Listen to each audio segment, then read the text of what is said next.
Hello বন্ধুরা, দেখো সুজির মাকে দেখে তোমাদের কি মনে হচ্ছে? সুজির মা মরে গেছে? না না, আমি মরে যাইনি।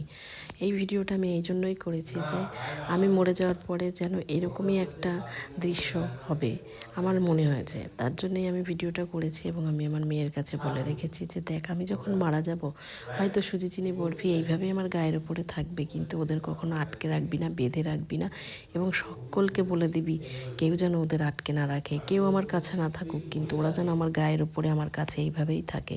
তার কারণ মানুষ বড্ড বেঈমান, বড্ড স্বার্থপর। মানুষের ভালোবাসা ভীষণ তেতো, একদম বিষের মতো তেতো। তাই আমি মৃত্যুর পরে আর মানুষের ছোঁয়া পেতে চাই না, মানুষের ভালোবাসা পেতে চাই না। আমার এই সুজি চিনি বরফি যেন এইভাবেই আমার গায়ের ওপরে থাকে। ওরা এইভাবে থাকলে আমি শান্তিতে মরতে পারবো, বা আমার মৃত্যুর পরে আমি শান্তি পাবো। তা বন্ধুরা, এটাই আমার মরার আগের শেষ ইচ্ছা মনে হয়েছে, তাই মেয়েকে বলেছি। তারপরে জানি না ভাগ্যে কী আছে, কপালে কী আছে, সবাই কী করবে তখন তো আমি সেটা বলতে পারবো না। তবে আমার এটাই ইচ্ছা, ওরা যেন আমার গায়ের ওপরে এইভাবেই থাকে। আমার মৃতদেহর ওপর যেন আমার সুজি চিনি বরফি, যতক্ষণ আমার দেহটা না আগুনে পোড়ায় ততক্ষণ যেন ওরা আমার কাছেই থাকে, যেন ওরা আমাকে ততক্ষণ পর্যন্ত কাছে পায়। আমার কষ্টের থেকে আমি তো মরেই যাব, কিন্তু ওরা যেন আমাকে একটু কাছে পায়। ওরা তো আমাকে মিস করবেই।